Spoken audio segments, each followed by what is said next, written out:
ಓಂ ಶಾಂತಿ. ಇಂದಿನ ಪರಮಾತ್ಮನ ಮಹಾವಾಕ್ಯ ಮುರಳಿ ದಿನಾಂಕ 26/9/2025. ಬಾಪ್ತಾದ ಮಧುಬನ.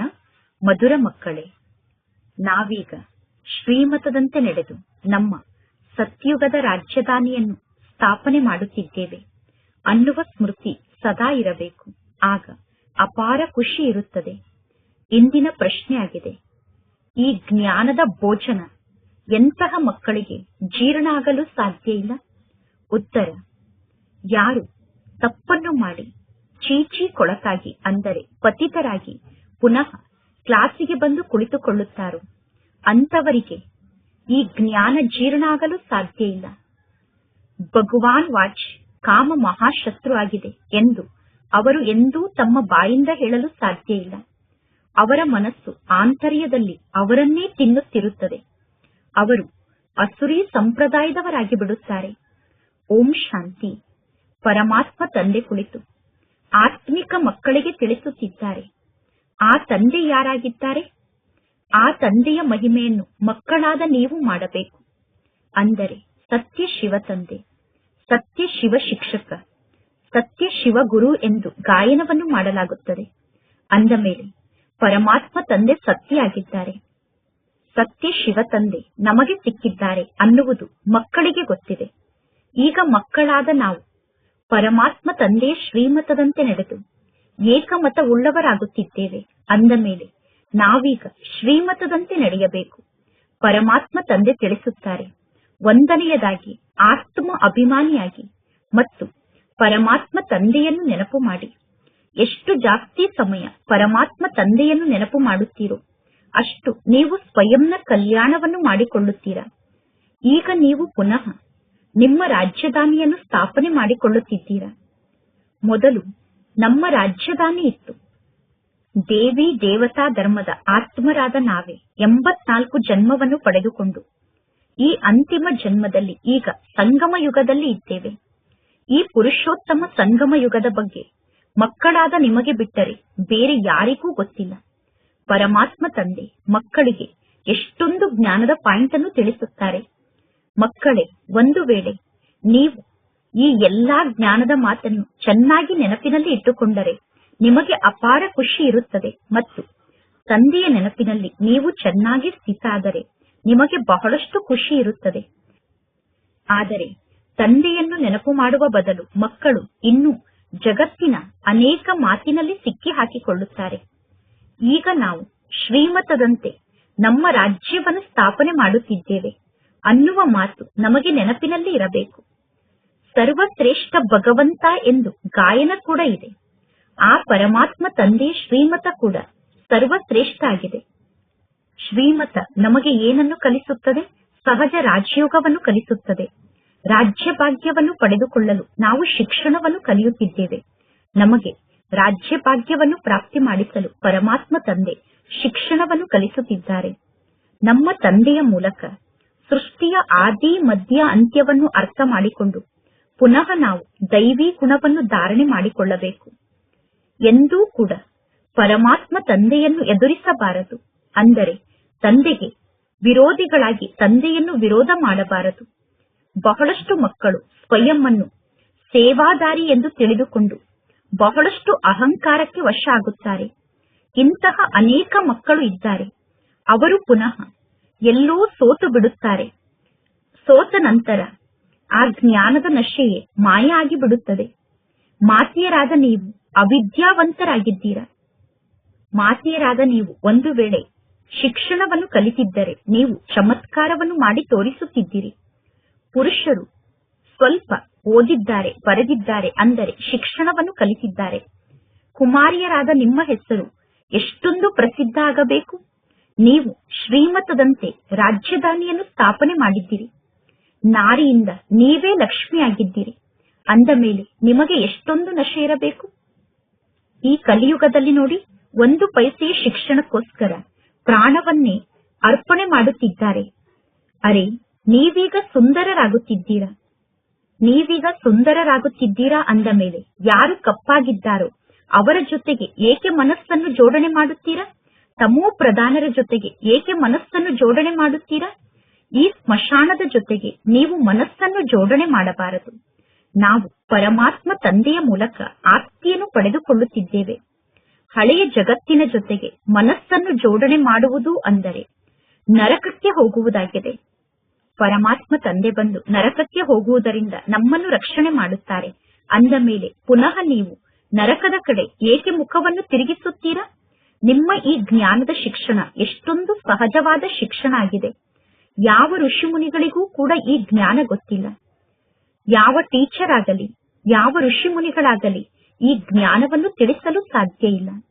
ಇಲ್ಲಿ ಪರಮಾತ್ಮ ತಂದೆ ಶಿಕ್ಷಕ, ಗುರು ಆಗಿದ್ದಾರೆ. ಜಗತ್ತಿನಲ್ಲಿರುವ ಗುರುಗಳು ಶಾಸ್ತ್ರದ ಜ್ಞಾನವನ್ನು ತಿಳಿಸುತ್ತಾರೆ. ಅವರಿಗೆ ಟೀಚರ್ ಎಂದು ಕರೆಯುವುದಿಲ್ಲ. ಆ ಗುರುಗಳು ಎಂದೂ ಕೂಡ ಈ ಜಗತ್ತಿನ ಇತಿಹಾಸ ಮತ್ತು ಭೂಗೋಳದ ಬಗ್ಗೆ ನಾವು ನಿಮಗೆ ತಿಳಿಸುತ್ತೇವೆ ಎಂದು ಹೇಳುವುದಿಲ್ಲ. ಅವರು ಶಾಸ್ತ್ರದ ಮಾತನ್ನೇ ತಿಳಿಸುತ್ತಾರೆ.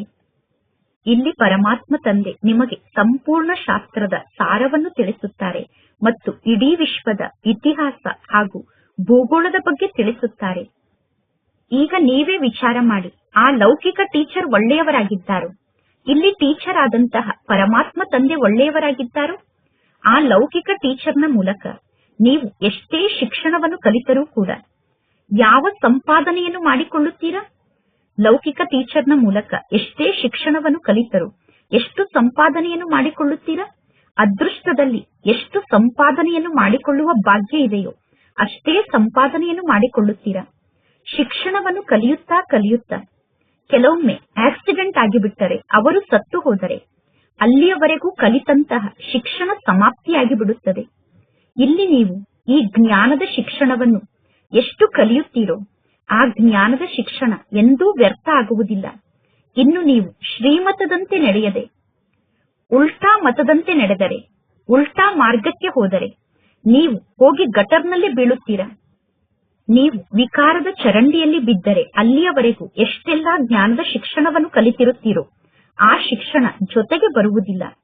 ಈ ಶಿಕ್ಷಣ 21 ಜನ್ಮಕ್ಕೋಸ್ಕರ ಆಗಿದೆ. ಆದರೆ ವಿಕಾರಕ್ಕೆ ವಶ ಆಗಿ ಕೆಳಗಡೆ ಬಿದ್ದರೆ ಕಲ್ಪಾಂತರಕ್ಕೋಸ್ಕರ ಬಹಳಷ್ಟು ನಷ್ಟ ಆಗುತ್ತದೆ. ಪರಮಾತ್ಮ ತಂದೆ ತಿಳಿಸುತ್ತಾರೆ, ಮಕ್ಕಳೇ, ಮುಖವನ್ನು ಕಪ್ಪು ಮಾಡಿಕೊಳ್ಳಬೇಡಿ. ಇಂತಹ ಅನೇಕ ಮಕ್ಕಳಿದ್ದಾರೆ. ಅವರು ಮುಖವನ್ನು ಕಪ್ಪು ಮಾಡಿಕೊಂಡು ಚೀಚಿ ಪತಿತರಾಗಿ ಪುನಃ ಬಂದು ಪರಮಾತ್ಮ ತಂದೆಯ ಸಮ್ಮುಖದಲ್ಲಿ ಕುಳಿತುಕೊಳ್ಳುತ್ತಾರೆ. ಅಂತವರಿಗೆ ಎಂದೂ ಈ ಜ್ಞಾನ ಜೀರ್ಣ ಆಗಲು ಸಾಧ್ಯ ಇಲ್ಲ. ಅಂತವರಿಗೆ ಈ ಜ್ಞಾನ ಅಜೀರ್ಣ ಆಗುತ್ತದೆ. ಅಂದರೆ ಜ್ಞಾನ ಬುದ್ಧಿಯಲ್ಲಿ ಧಾರಣೆ ಆಗುವುದಿಲ್ಲ.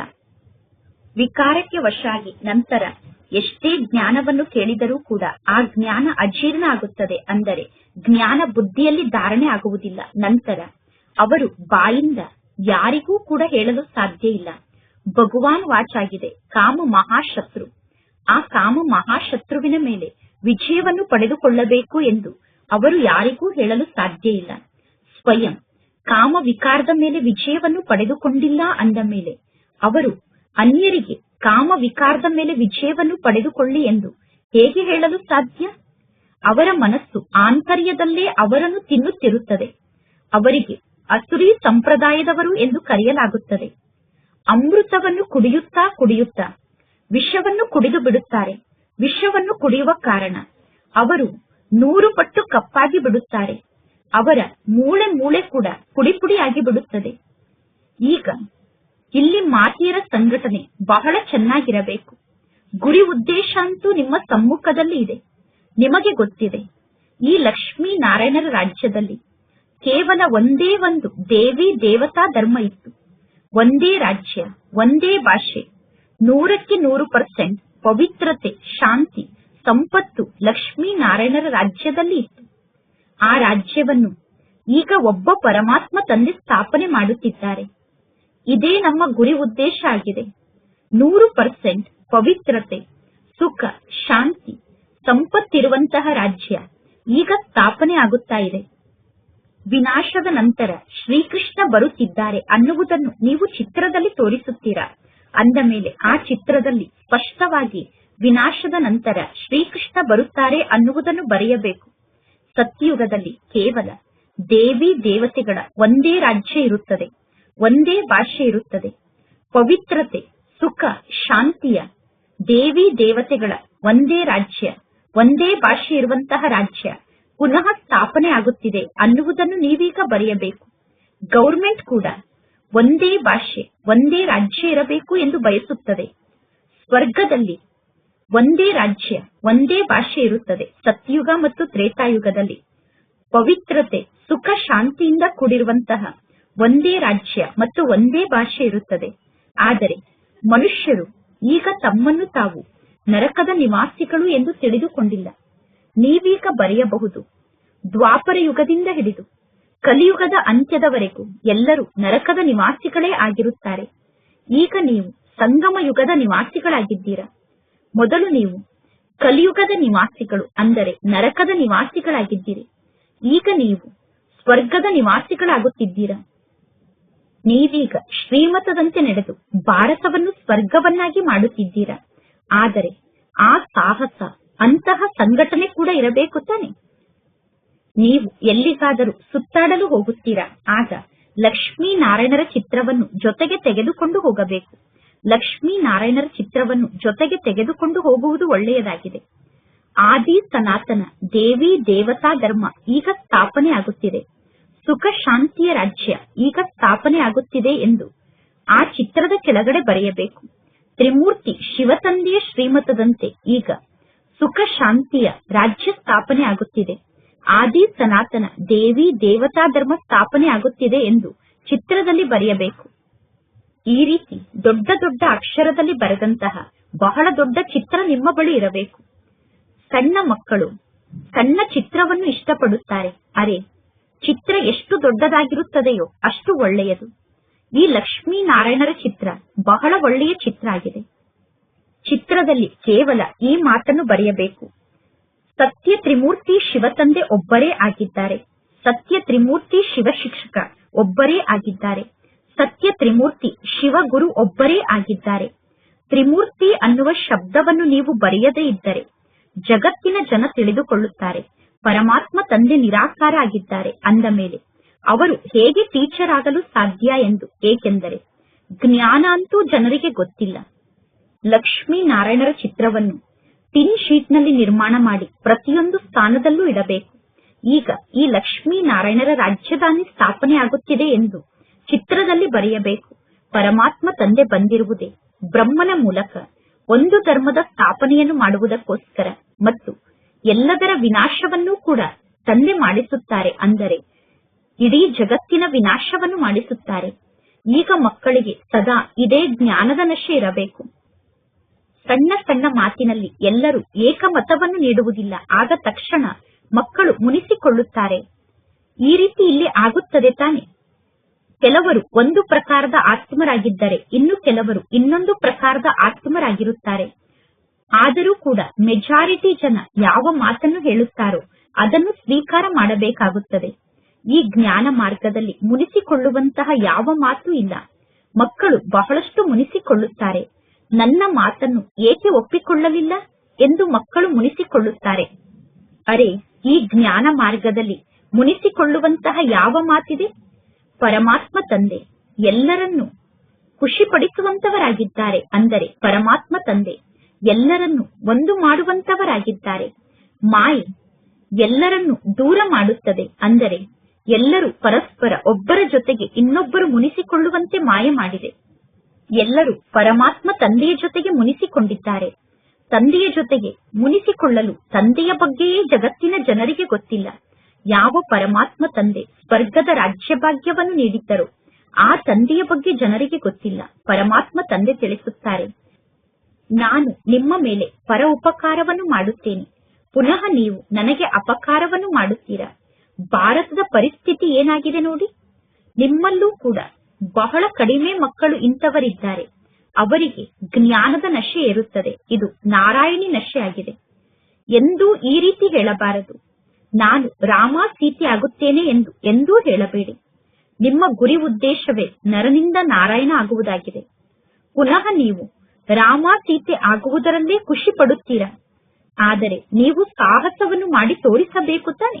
ಲಕ್ಷ್ಮೀನಾರಾಯಣ ಆಗುವಂತಹ ಸಾಹಸವನ್ನು ತೋರಿಸಬೇಕು. ಹಳೆಯ ಜಗತ್ತಿನ ಜೊತೆಗೆ ಸ್ವಲ್ಪ ಕೂಡ ಮನಸ್ಸನ್ನು ಜೋಡಣೆ ಮಾಡಬಾರದು. ಯಾರಾದರೂ ಹಳೆಯ ಜಗತ್ತಿನ ಜೊತೆಗೆ ಮನಸ್ಸನ್ನು ಜೋಡಣೆ ಮಾಡಿದರೆ ಅವರು ಜ್ಞಾನ ಮಾರ್ಗದಿಂದ ಸತ್ತಂತೆ. ನೀವು ಹಳೆಯ ಜಗತ್ತಿನ ಜೊತೆಗೆ ಮನಸ್ಸನ್ನು ಜೋಡಣೆ ಮಾಡಿದರೆ ಜನ್ಮ ಜನ್ಮಾಂತರಕ್ಕೋಸ್ಕರ ನಷ್ಟ ಆಗುತ್ತದೆ. ಶಿವ ತಂದೆಯ ಮೂಲಕ ಸ್ವರ್ಗದ ಸುಖ ಸಿಗುತ್ತದೆ. ಅಂದ ಮೇಲೆ ಪುನಃ ನಾವೇಕೆ ನರಕದಲ್ಲಿ ಬಿದ್ದಿದ್ದೇವೆ? ಪರಮಾತ್ಮ ತಂದೆ ತಿಳಿಸುತ್ತಾರೆ, ನೀವೆಲ್ಲರೂ ಸ್ವರ್ಗದ ನಿವಾಸಿಗಳಾಗಿದ್ದೀರಿ. ಅಂದ ಮೇಲೆ ಸ್ವರ್ಗದಲ್ಲಿ ಬೇರೆ ಯಾವ ಧರ್ಮವೂ ಇರಲಿಲ್ಲ. ಈಗ ನಾಟಕದ ಅನುಸಾರ ನಿಮ್ಮ ಧರ್ಮ ಇಲ್ಲ. ಈಗ ಯಾರೂ ಕೂಡ ಸ್ವಯಂವನ್ನು ದೇವತಾ ಧರ್ಮದ ಆತ್ಮ ಎಂದು ತಿಳಿದುಕೊಳ್ಳುವುದಿಲ್ಲ. ಮನುಷ್ಯರಾಗಿದ್ದರೂ ಕೂಡ ತಮ್ಮ ಧರ್ಮವನ್ನು ಅರ್ಥ ಮಾಡಿಕೊಳ್ಳದೇ ಇದ್ದರೆ ಅಂತವರಿಗೆ ಏನೆಂದು ಹೇಳಬೇಕು? ಹಿಂದೂ ಅನ್ನುವುದು ಯಾವುದೋ ಒಂದು ಧರ್ಮ ಅಲ್ಲ. ಹಿಂದೂ ಧರ್ಮವನ್ನು ಯಾರು ಸ್ಥಾಪನೆ ಮಾಡಿದರು ಅನ್ನುವುದು ಯಾರಿಗೂ ಗೊತ್ತಿಲ್ಲ. ಈಗ ಮಕ್ಕಳಿಗೆ ತಂದೆ ಎಷ್ಟೊಂದು ಜ್ಞಾನದ ಮಾತನ್ನು ತಿಳಿಸುತ್ತಾರೆ. ಪರಮಾತ್ಮ ತಂದೆ ತಿಳಿಸುತ್ತಾರೆ, ನಾನು ಕಾಲರಿಗೆ ಕಾಲ ಆಗಿದ್ದೇನೆ. ಕಾಲರಿಗೆ ಕಾಲ ಆದಂತಹ ನಾನೀಗ ಎಲ್ಲರನ್ನೂ ವಾಪಸ್ ಮನೆಗೆ ಕರೆದುಕೊಂಡು ಹೋಗುವುದಕ್ಕೋಸ್ಕರ ಬಂದಿದ್ದೇನೆ. ಇನ್ನು ಯಾರು ಚೆನ್ನಾಗಿ ಶಿಕ್ಷಣವನ್ನು ಕಲಿಯುತ್ತಾರೋ ಅವರು ವಿಶ್ವಕ್ಕೆ ಮಾಲೀಕರಾಗುತ್ತಾರೆ. ಈಗ ನೀವು ಮನೆಗೆ ನಡೆಯಿರಿ ಎಂದು ತಂದೆ ಹೇಳುತ್ತಾರೆ. ಈಗ ಈ ಜಗತ್ತು ನೀವಿರಲು ಯೋಗ್ಯವಾದ ಜಗತ್ತಲ್ಲ. ಈ ಜಗತ್ತಿನಲ್ಲಿ ಬಹಳಷ್ಟು ಕೊಳಕನ್ನು ಮಾಡಿಬಿಟ್ಟಿದ್ದೀರಾ. ಅಸುರಿ ಮತದಂತೆ ನಡೆದು ಈ ಜಗತ್ತಿನಲ್ಲಿ ಬಹಳಷ್ಟು ಕೊಳಕು ಕಾರ್ಯವನ್ನು ಮಾಡಿದ್ದೀರಾ. ಈಗ ನೀವು ಈ ಜಗತ್ತಿನಲ್ಲಿ ಇರಲು ಯೋಗ್ಯರಲ್ಲ. ಈ ರೀತಿ ತಂದೆ ಹೇಳುತ್ತಾರೆ ತಾನೆ. ಭಾರತದ ನಿವಾಸಿಗಳಾದ ನೀವೇ ವಿಶ್ವಕ್ಕೆ ಮಾಲೀಕರಾಗಿದ್ದೀರಿ. ಈಗ ನೀವೇ ಎಷ್ಟೊಂದು ಪೆಟ್ಟನ್ನು ತಿನ್ನುತ್ತಿದ್ದೀರಾ. ನಿಮಗೆ ನಾಚಿಕೆ ಆಗುವುದಿಲ್ಲ ಏನು ಎಂದು ತಂದೆ ಕೇಳುತ್ತಾರೆ. ನಿಮ್ಮಲ್ಲೂ ಕೂಡ ಕೆಲವರು ಇಂಥವರಿದ್ದಾರೆ. ಅವರು ಚೆನ್ನಾಗಿ ಜ್ಞಾನವನ್ನು ಅರ್ಥ ಮಾಡಿಕೊಳ್ಳುತ್ತಾರೆ. ಮಕ್ಕಳಾದ ನೀವು ನಂಬರ್ ವಾರ್ ಆಗಿದ್ದೀರಾ ತಾನೆ. ಬಹಳಷ್ಟು ಮಕ್ಕಳು ನಿದ್ದೆಯನ್ನು ಮಾಡುತ್ತಿರುತ್ತಾರೆ. ಯಾರು ನಿದ್ದೆಯನ್ನು ಮಾಡುತ್ತಾರೋ ಅವರಿಗೆ ಖುಷಿಯ ನಶೆ ಏರುವುದಿಲ್ಲ. ಪರಮಾತ್ಮ ತಂದೆ ನಮಗೆ ಪುನಃ ರಾಜ್ಯಧಾನಿಯನ್ನು ನೀಡುತ್ತಿದ್ದಾರೆ. ಪರಮಾತ್ಮ ತಂದೆ ತಿಳಿಸುತ್ತಾರೆ, ಈ ಸಾಧು ಸಂತರ ಉದ್ಧಾರವನ್ನೂ ಕೂಡ ಈಗ ನಾನು ಮಾಡುತ್ತೇನೆ. ಸಾಧು ಸಂತರು ಸ್ವಯಂವನ್ನೇ ಮುಕ್ತ ಮಾಡಿಕೊಳ್ಳಲು ಸಾಧ್ಯ ಇಲ್ಲ. ಅಂದ ಮೇಲೆ ಸಾಧು ಸಂತರು ಅನ್ಯರಿಗೆ ಹೇಗೆ ಮುಕ್ತಿಯನ್ನು ನೀಡಲು ಸಾಧ್ಯ? ಸತ್ಯ ಗುರು ಒಬ್ಬ ಸದ್ಗುರು ಆದಂತಹ ಪರಮಾತ್ಮ ತಂದೆಯಾಗಿದ್ದಾರೆ. ಆ ಪರಮಾತ್ಮ ತಂದೆ ಸಂಗಮ ಯುಗದಲ್ಲಿ ಬಂದು ಎಲ್ಲರಿಗೂ ಸದ್ಗತಿಯನ್ನು ನೀಡುತ್ತಾರೆ. ಪರಮಾತ್ಮ ತಂದೆ ತಿಳಿಸುತ್ತಾರೆ, ನಾನು ಕಲ್ಪದ ಸಂಗಮ ಯುಗದಲ್ಲಿ ಬರುತ್ತೇನೆ. ಪ್ರತಿ ಕಲ್ಪದ ಸಂಗಮ ಯುಗದಲ್ಲಿ ನಾನು ಬರುತ್ತೇನೆ. ಸಂಗಮ ಯುಗದ ಸಮಯದಲ್ಲಿ ಇಡೀ ಜಗತ್ತನ್ನೇ ನಾನು ಪಾವನ ಮಾಡಬೇಕಾಗುತ್ತದೆ. ಯಾವಾಗ ಇಡೀ ಜಗತ್ತನ್ನು ಪಾವನ ಮಾಡುವಂತಹ ಸಮಯ ಬರುತ್ತದೆಯೋ ಆಗ ನಾನು ಈ ಸೃಷ್ಟಿಗೆ ಬರುತ್ತೇನೆ. ಮನುಷ್ಯರು ತಿಳಿದುಕೊಂಡಿದ್ದಾರೆ ಪರಮಾತ್ಮ ತಂದೆ ಸರ್ವಶಕ್ತಿವಂತ ಆಗಿದ್ದಾರೆ. ಅಂದ ಮೇಲೆ ಪರಮಾತ್ಮ ತಂದೆ ಏನನ್ನು ಮಾಡಲು ಸಾಧ್ಯ ಇಲ್ಲ. ತಂದೆ ಎಲ್ಲವನ್ನೂ ಮಾಡುತ್ತಾರೆ ಎಂದು ಜಗತ್ತಿನ ಜನ ತಿಳಿದುಕೊಂಡಿದ್ದಾರೆ. ಅರೆ, ಪತಿತರಾಗಿರುವ ನಮ್ಮನ್ನು ಪಾವನರನ್ನಾಗಿ ಮಾಡುವುದಕ್ಕೋಸ್ಕರ ಬನ್ನಿ ಎಂದು ತಂದೆಯಾದ ನನ್ನನ್ನು ನೀವು ಕರೆಯುತ್ತೀರಾ? ಅಂದ ಮೇಲೆ ನಾನು ಬಂದು ನಿಮ್ಮನ್ನು ಪಾವನ ಮಾಡುತ್ತೇನೆ. ನಾನು ಇನ್ನೂ ಯಾವ ಕಾರ್ಯವನ್ನು ಮಾಡುತ್ತೇನೆ? ನಾನು ಪಾವನ ಮಾಡುವಂತಹ ಕಾರ್ಯವನ್ನು ಮಾಡುತ್ತೇನೆ. ನಾನು ಇನ್ನು ಯಾವ ಕಾರ್ಯವನ್ನು ಮಾಡಲಿ? ಇನ್ನು ಜಗತ್ತಿನಲ್ಲಿ ರಿದ್ಧಿ ಸಿದ್ಧಿಯನ್ನು ಮಾಡುವಂತವರು, ಅಂದರೆ ಮಾಟ ಮಂತ್ರವನ್ನು ಮಾಡುವಂತವರು ಬಹಳಷ್ಟು ಜನ ಇದ್ದಾರೆ. ನರಕವನ್ನು ಸ್ವರ್ಗವನ್ನಾಗಿ ಮಾಡುವುದು ನನ್ನ ಕೆಲಸ ಆಗಿದೆ ಎಂದು ತಂದೆ ತಿಳಿಸುತ್ತಾರೆ. ಪರಮಾತ್ಮ ತಂದೆ ಪ್ರತಿ 5,000 ವರ್ಷದ ನಂತರ ನರಕವನ್ನು ಸ್ವರ್ಗವನ್ನಾಗಿ ಮಾಡುತ್ತಾರೆ ಅನ್ನುವುದು ನಿಮಗೆ ಗೊತ್ತಿದೆ. ಆದಿ ಸನಾತನ ದೇವಿ ದೇವತಾ ಧರ್ಮವನ್ನು ತಂದೆ ಸ್ಥಾಪನೆ ಮಾಡುತ್ತಾರೆ. ಮೊದಲು ಆದಿ ಸನಾತನ ದೇವಿ ದೇವತಾ ಧರ್ಮದ ಆತ್ಮರು ಇರುತ್ತಾರೆ. ಉಳಿದ ಎಲ್ಲಾ ಧರ್ಮದವರು ನಂತರ ಬಂದಿದ್ದಾರೆ. ಅರವಿಂದ್ ಘೋಷ್ ಅವರು ಈಗ ಬಂದಿದ್ದಾರೆ. ಆದರೂ ಕೂಡ ನೋಡಿ, ಅರವಿಂದ್ ಘೋಷ್ ಅವರ ಆಶ್ರಮಗಳು ಎಷ್ಟೊಂದು ನಿರ್ಮಾಣ ಆಗಿದೆ. ಅವರು ನಿರ್ವಿಕಾರಿ ಆಗುವಂತಹ ಮಾತಿನ ಬಗ್ಗೆ ಯಾರಿಗೂ ತಿಳಿಸುವುದಿಲ್ಲ. ಅನ್ಯ ಆಶ್ರಮದವರು ತಿಳಿದುಕೊಂಡಿದ್ದಾರೆ ಗೃಹಸ್ಥದಲ್ಲಿ ಇದ್ದು ಪವಿತ್ರರಾಗಿರಲು ಸಾಧ್ಯ ಇಲ್ಲ ಎಂದು. ಇಲ್ಲಿ ಪರಮಾತ್ಮ ತಂದೆ ತಿಳಿಸುತ್ತಾರೆ, ಗೃಹಸ್ಥ ವ್ಯವಹಾರದಲ್ಲಿ ಇದ್ದರೂ ಕೂಡ ಕೇವಲ ಈ ಒಂದು ಜನ್ಮ ನೀವು ಪವಿತ್ರರಾಗಿ ಇರಿ. ನೀವು ಜನ್ಮ ಜನ್ಮಾಂತರದಿಂದ ಪತಿತರಾಗಿದ್ದೀರಾ. ಈಗ ನಿಮ್ಮನ್ನು ಪಾವನರನ್ನಾಗಿ ಮಾಡುವುದಕ್ಕೋಸ್ಕರ ನಾನು ಬಂದಿದ್ದೇನೆ. ಅಂದ ಮೇಲೆ ಈ ಅಂತಿಮ ಜನ್ಮದಲ್ಲಿ ನೀವು ಪಾವನ ಆಗಿ ಸತ್ಯುಗ ಮತ್ತು ತ್ರೇತಾಯುಗದಲ್ಲಿ ವಿಕಾರ ಇರುವುದೇ ಇಲ್ಲ. ಈ ಲಕ್ಷ್ಮೀ ನಾರಾಯಣರ ಚಿತ್ರ ಬಹಳ ಒಳ್ಳೆಯ ಚಿತ್ರ ಆಗಿದೆ ಮತ್ತು ಏಣಿಯ ಚಿತ್ರ ಕೂಡ ಬಹಳ ಒಳ್ಳೆಯ ಚಿತ್ರ ಆಗಿದೆ. ಈ ಚಿತ್ರದಲ್ಲಿ ಬರೆಯಲಾಗಿದೆ, ಸತ್ಯಯುಗದಲ್ಲಿ ಒಂದೇ ಧರ್ಮ ಇತ್ತು, ಒಂದೇ ರಾಜ್ಯ ಇತ್ತು ಎಂದು. ಈ ಎಲ್ಲಾ ಜ್ಞಾನದ ಮಾತನ್ನು ತಿಳಿಸುವಂತಹ ಬಹಳ ಒಳ್ಳೆಯ ಯುಕ್ತಿ ನಿಮಗೆ ಗೊತ್ತಿರಬೇಕು. ವೃದ್ಧ ಮಾತೆಯರು ಕೂಡ ಶಿಕ್ಷಣವನ್ನು ಕಲಿಸಲು ತಯಾರಾಗಬೇಕು. ಪ್ರದರ್ಶನದಲ್ಲಿ ಕುಳಿತು ಸ್ವಲ್ಪ ಜ್ಞಾನವನ್ನು ವೃದ್ಧ ಮಾತೆಯರೂ ಕೂಡ ತಿಳಿಸಬಹುದು. ಯಾರೇ ಬಂದರೂ ಅವರಿಗೆ ಚಿತ್ರವನ್ನು ತೋರಿಸಿ ಹೇಳಬೇಕು, ಮೊದಲು ಈ ಲಕ್ಷ್ಮೀ ನಾರಾಯಣರ ರಾಜ್ಯ ಇತ್ತು, ಈಗ ಇವರ ರಾಜ್ಯ ಇಲ್ಲ.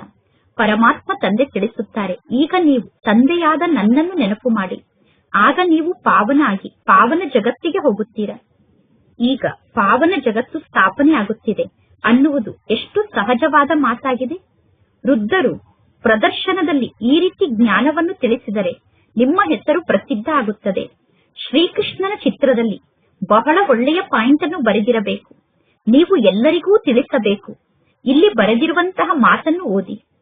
ಇದನ್ನು ಓದುವುದರಿಂದ ನಿಮಗೆ ನಾರಾಯಣಿ ನಶೆ ಏರುತ್ತದೆ ಅಥವಾ ವಿಶ್ವದ ಮಾಲೀಕತನದ ನಶೆ ಏರುತ್ತದೆ ಎಂದು ಹೇಳಬೇಕು.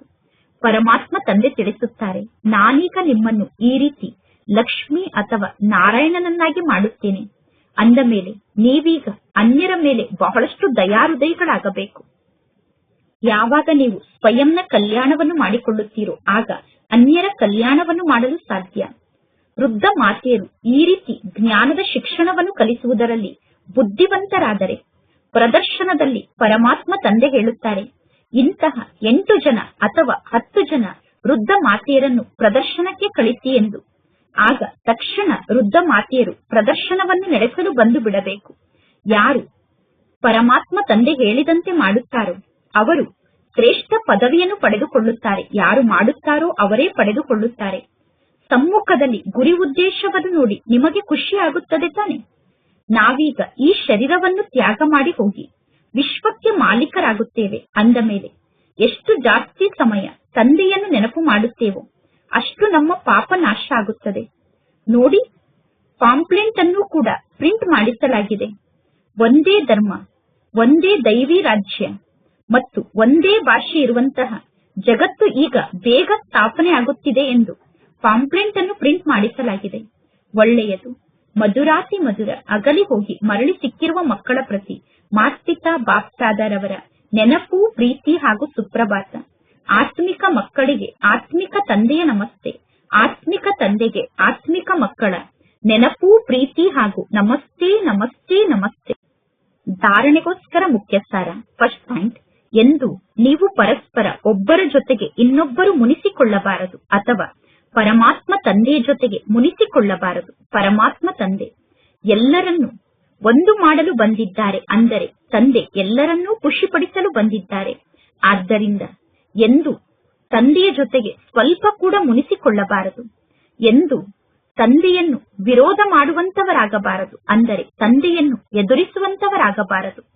ಸೆಕೆಂಡ್ ಪಾಯಿಂಟ್, ಹಳೆಯ ಜಗತ್ತಿನ ಜೊತೆಗೆ ಮನಸ್ಸನ್ನು ಜೋಡಣೆ ಮಾಡಬಾರದು. ಹಳೆಯ ದೇಹದ ಜೊತೆಗೆ ಮನಸ್ಸನ್ನು ಜೋಡಣೆ ಮಾಡಬಾರದು. ಸತ್ಯ ತಂದೆ, ಸತ್ಯ ಶಿಕ್ಷಕ ಮತ್ತು ಸದ್ಗುರುವಿನ ಜೊತೆಗೆ ಸತ್ಯವಂತರಾಗಿ ಇರಬೇಕು.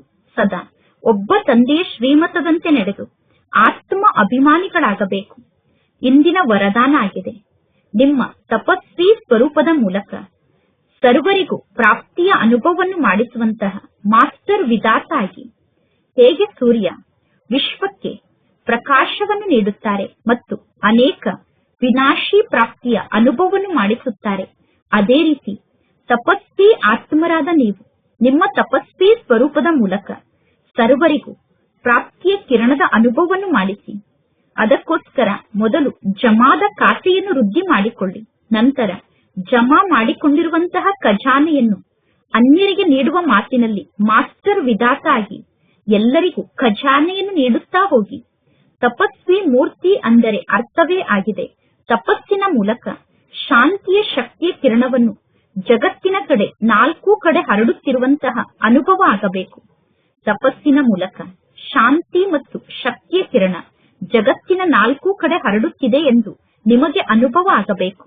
ಇಂದಿನ ಶ್ಲೋಗನ್ ಆಗಿದೆ, ಸ್ವಯಂ ನಮ್ರರಾಗಿ ಸರ್ವರಿಗೂ ಗೌರವವನ್ನು ನೀಡುತ್ತಾ ಹೋಗಿ. ಇದೇ ಸತ್ಯವಾದ ಪರೋಪಕಾರ ಆಗಿದೆ. ಇಂದಿನ ಅವ್ಯಕ್ತ ಸೂಚನೆಯಾಗಿದೆ.